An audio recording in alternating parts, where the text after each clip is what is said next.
नमस्कार, मी श्रद्धा कांबळे. आपण पाहत आहात ग्लोबल इंडिया 24 न्यूज.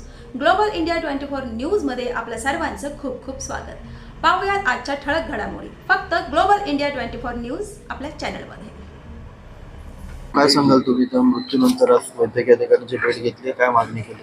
3,500 कोटीचं बजेट असलेली आपली कल्याण डोंबिवली महानगरपालिका, या महानगरपालिकेमध्ये भ्रष्टाचाराचा उद्रेक झालेला आहे आणि याचे 2 बळी आज गेलेले आहेत. एक साधारण उपचार, सर्पदंशासारखे उपचार किंवा कुठलेही नॉर्मल उपचार असतील तरी ते उपलब्ध नाही आहेत. आज तुम्ही बघू शकता शास्त्रीनगर रुग्णालयामध्ये आरोग्य व्यवस्थेचा बोजवारा उडवलेला आहे. रुक्मिणीबाईमध्ये गेलात तर MRIच्या मशीनी धुळकाट पडलेल्या आहेत. व्हेंटिलेटर उपलब्ध नाहीत. कोट्यावधी रुपयाचे खर्च करून 700-500 कोटीचे रस्ते बनवायचे बॅनर लावतात, राजकारणाच्या मार्फत लावले जातात, पण आरोग्य व्यवस्थेकडे लक्ष कोण देणार? आज आरोग्य व्यवस्था जिवंत आहे का? कल्याण डोंबिवली महानगरपालिका नसून कल्याण डोंबिवली मृत नगरपालिका झालेली आहे आणि त्यामुळे या नागरिकांच्या आरोग्याची इथे खेळ सुरू आहे.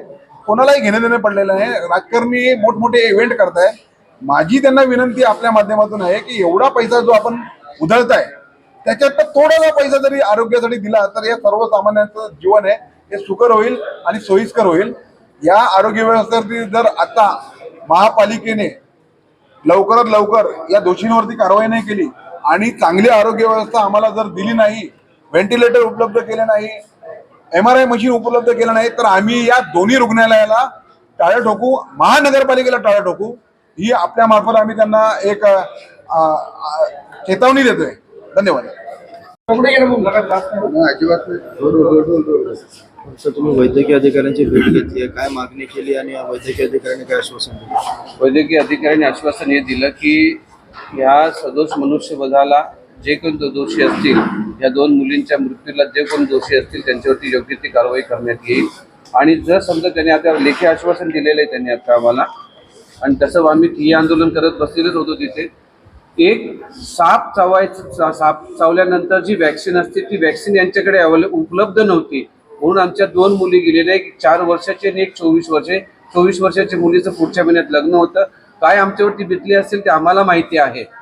ह्या संड झालेल्या अधिकाऱ्यांना त्याचं काही पडलेलं नाहीये.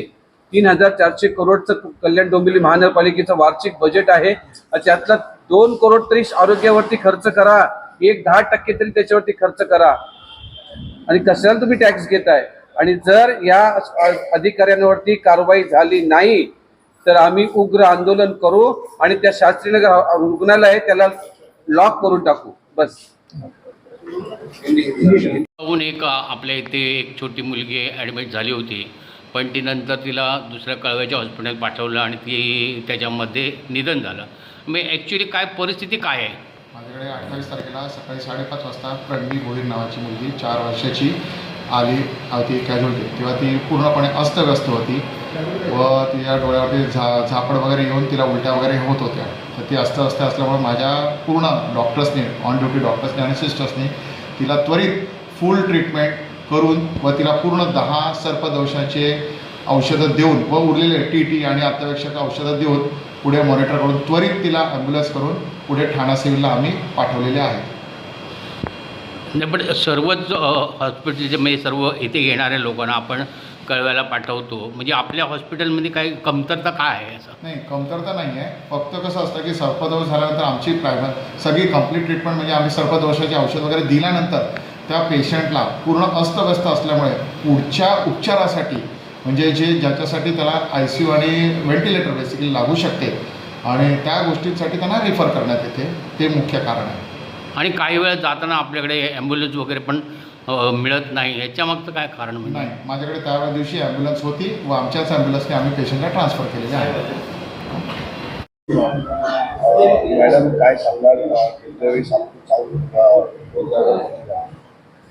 दिनांक 28/9 रोजी आपल्याकडे 5:30 वाजता शास्त्रीनगर रुग्णालय येथे 2 रुग्ण सर्पदंशाच्या उपचारासाठी आणण्यात आले होते. त्यातलं एकीचं वय 4 वर्ष होतं आणि एकीचं वय 24 होतं. दोघांचे नातेवाईक घेऊन आले आणि त्यांना सर्पदंशाचं माहिती दिली. तर त्यावेळेला त्यांच्यावर ताबडतोब तिथल्या डॉक्टरांनी उपचार चालू केले आणि आपल्याकडे इंजेक्शन ASV जे अँटी स्नेक वेनम उपलब्ध आहेत, त्याच्यामुळे त्यांना दोघींनाही 10 वायल चालू करण्यात आल्या आणि त्याच्यानंतर त्यांची प्रकृती अतिशय चिंताजनक वाटल्यामुळे त्यांना ताबडतोब ठाणा सिव्हिल येथे शास्त्रीनगरच्या ॲम्ब्युलन्समधनं संदर्भित करण्यात आलं. आपल्याकडनं योग्य ते उपचार वेळेवर देण्यात आले आहेत. आज त्यांनी आंदोलन केलं मॅडम, त्याला काय लेखी तुम्ही दिले, काय आंदोलनाकर्ते ज्यांनी आम्हाला लेखी तक्रार दिली की योग्य ते उपचार मिळाले नाहीत आणि ॲम्ब्युलन्स मिळायला पण उशीर झाला असं त्यांच्या तक्रारीत त्यांनी म्हटलंय. तर त्या दृष्टीने आम्ही या प्रकरणाची सखोल चौकशी करू आणि संबंधित कोणी दोषी आढळलं तर आम्ही त्यांच्यावर योग्य ती कारवाई करण्यात येईल असं आश्वासन आम्ही दिलंय त्यांना लेखी. पेशंटला दुसऱ्या हॉस्पिटलला का शिफ्ट करण्याची वेळ आली, तिथे सुविधा नव्हती का? आपल्याकडे ASV इंजेक्शन उपलब्ध आहे ते ताबडतोब दिलं, पण ज्या वेळेला काही व्हेंटिलेटर किंवा अशी जर गरज पडली रुग्णाला तर त्याच्यासाठी आपण त्यांना संदर्भित केलं. हॉस्पिटलला व्हेंटिलेटर नाही आहे. हॉस्पिटलला आता ICU ची सुविधा उपलब्ध नाही. आम्हाला माझ्या सख्या छोट्या भावाचा फोन आला सकाळी 8 वाजता. डायरेक्टली त्याने हे सांगितलं की थोडी नाही आहे, आपली भाऊ नाही राहिली. थोडासाही वेळ दिला नाही की तिच्यापर्यंत पोहोचू किंवा तिचा काय स्टेटस आहे समजेल आम्हाला, कशी आहे ती बघायलाही नाही भेटला. तो आम्हाला बोलला की 5 वाजता झालं ही घटना आणि शिफ्ट केलं पटापट शास्त्रीनगरला. तिथे 1 तास 1 तास काहीतरी बोलला तो, झाले म्हणजे ते बोलले पण की झाले, ठीक आहे, होईल, सगळं नीट होईल. त्यांनी सरळ सांगितलं की सिव्हिल हॉस्पिटलला न्या. आपला कल्याण डोंबिवली ग्रामीण विभाग आहे, सर्वात जास्त साप इकडे आहेत, तुम्ही ठाण्याला का पाठवताय, इथं का नाही येते, उपचार का नाही इथे झाले. किती वेळ वाया गेला, छोटं बाळ येते 4.5 वर्षाचं, किती सहन केलं हो. आज मोठा माणूस गेला तर आपल्यावर दुःख होतं. पण नक्की जो प्रकार, माझी पुतणी 2 पुतण्या आहेत, जुळे आहेत, त्यांना मावशीकडे मामाकडे पाठवलं, जरा शनिवारी पाठवलं. तर आम्हाला रविवारी आम्ही माझ्या भावाला बोललो होतो की त्यांना घेऊन ये, पण त्यांना ऐकलं, त्यांना राहायचं होतं मामाकडे अजून. पहाटे सकाळी 5 वाजता तर असं काहीतरी झालं होतं, आम्ही ऐकलं, तेच बोलले आम्हाला की 5 वाजता असं झालंय. पण दोघी पण झोपल्या होत्या, ठीक आहे. प्राणवी, तिचं नाव प्राणवी विकी भोईर, आणि तिच्या बाजूला श्रुती अनिल ठाकूर, हे दोघे झोपले होते. प्राणवीला साप चावला, तो साप मनेर होता आणि तो अंथरुणातच भेटतो. तो चावला तिला, ती उठली, प्राणवी उठली, माझी माऊली उठली, ती ओरडली आणि तिची मावशी श्रुती तिला बेडरूम मध्ये घेऊन गेली. तिला माहित नव्हतं श्रुतीला की काय नक्की काय झालंय. ती श्रुती परत तिच्या अंथरुणात आली, तिला चावला साप, श्रुतीला चावला, तिच्या मावशीला चावला. तेव्हा तिला समजलं की माऊलीला, प्राणवीला पण साप चावलाय. तर तिने सर्वात आधी स्वतःची पर्वा नाही केली. पहिले तिने तिला पहिले पोहोचवलं. पहिले आम्ही तिला मामाबरोबर पोहोचवलं शास्त्रीनगर हॉस्पिटलमध्ये. त्यानंतर तिच्या मावशीच्या भावाने तिला सगळ्यांना सांगितलं की हिला पण चावलाय, तेव्हा ते घेऊन गेले. सदर घटना कुठल्या परिसरात घडली? खंबाळपाडा जे शिवाजी मंजुनाथ शाळेच्या पाठीमागे, मंजुनाथ कॉलेजच्या पाठीमागे. कुठला दिवस होता तो? काल सकाळी, रविवारचं काल पहाटे 5 वाजता.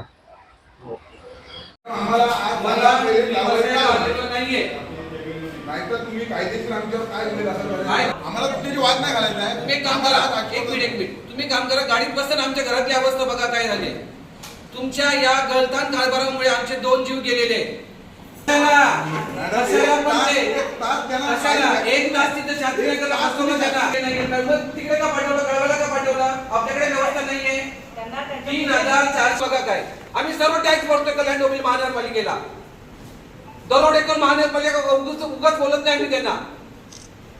साध्या व्हॅक्सिन नाहीत आपल्या महापालिकेत, औषधं बाहेर लिहून दिले जातात. लोकांना 2-2, 3-3 तास माणूस मेला तिथे, तर माणसाला न्यायला ऐकूनच नाही. गावाकडे न्यायचा 15-15, 18,000 मारामाऱ्या होतात त्यांच्या. हे प्रॅक्टिकल नाहीये, तुम्ही तिथे नसता. तुम्ही काम करा मॅडम, गाडीत बसा, आमच्या घरी चला, बघा काय अवस्था आहे की आमच्या घराची. नंतर तुम्ही बोला, मी ते तुमच्याशी नंतर बोलणार. नाहीतर ते जे तिथे डॉक्टर अवेलेबल त्यांच्यावरती आणि तुमच्यावरती, तुम्ही जिम्मेदार आहात की तुम्ही एक वॅक्सिन अवेलेबल करून दिली नाहीये, तुमच्यावरती गुन्हा दाखल करणार. उपलब्ध होतं बरा होतो, त्यांच्याकडे वॅक्सिन अवेलेबल आहे, आपल्याकडे वॅक्सिन अवेलेबल नाहीये. असतं ना, 1 तास तिथं होते ना, ते चालू केलेलं होतं. कळव्याला का पाठवलं? त्याला प्रायव्हेट गाडीत नेलं. नाही, आपल्या शांतीनगरच्याच ॲम्ब्युलन्समध्ये त्याला पाठवलं. मग त्याला कार्डिओ डॉक्टर दिला, बरोबर डॉक्टर दिला त्यांना. काहीच नाही दिलं. तो पेशंट एक जी 4-4.5 वर्षाची मुलगी होती, ती तिथे गेटवर जाईपर्यंत मेलेली आहे. म्हणजे याचा अर्थ ती सिरियस झाली, सिरियस होती म्हणून पाठवलं त्याला तिकडे. मग ते हॉस्पिटल कसं केले? लॉक करून टाका ना, भंगारमध्ये विकून टाका त्या मशिनरी. फक्त नेत्यांचे बॅनर लावायला आणि कोट्यावधीचा बजेट आम्ही आणला आणि मोठमोठ्या आम्ही लेखी पाहिजे त्या डॉक्टरवरती आणि जे जिम्मेदार आहे त्यांच्यावरती गुन्हा दाखल करा. आम्ही इथून जाणार मी नाही. इथून हटत नाहीये, मी इथं बसतो. मी काय करा, मला लेखी पाहिजे इथे. आम्हाला जीव आमचा गेलेला आहे, जीव आमचा गेलेला आहे, माझ्या 2 मुली गेलेल्या आहेत. डोंबिवली महापालिकेमध्ये त्यांनी तळणताळाला तुमचा करायचं, त्यांना तळणला देऊन टाका पत्र की तुम्ही म्हणू शकता कल्याण डोंबिवली महानगरपालिका ही कल्याण डोंबिवली लोकांनी जायचं कोणाकडे? फक्त टॅक्स भरायचा, खड्ड्यांमध्ये मरायचा, आरोग्य व्यवस्थेची आणि नेते मंडळींना करोडो रुपये तुम्ही तिथे खर्च करताय दांडियांवरती, जरा लोकांच्या आरोग्यावरती पण खर्च करा जरा. मोठे कोट्यावधी रुपयाचे इन्व्हेस्ट करायला यांच्याकडे पैसे, सर्वसामान्यांना आरोग्यासाठी द्यायला, हॉस्पिटलमध्ये सुविधा द्यायला यांच्याकडे पैसे नाही. यांच्याकडे करोडो रुपयाचे बॅनर लावायला पैसे, पण साधी वॅक्सिन द्यायला यांच्याकडे महानगरपालिकेकडे बजेट नाही. मला पैसे द्या, मी इथून उठत नाही. भले माझी बॉडी जरी उचलली इथून तेव्हा मी उठेन, नाही तर मी इथून उठत नाही. मला लेखी द्या. आमच्या घरात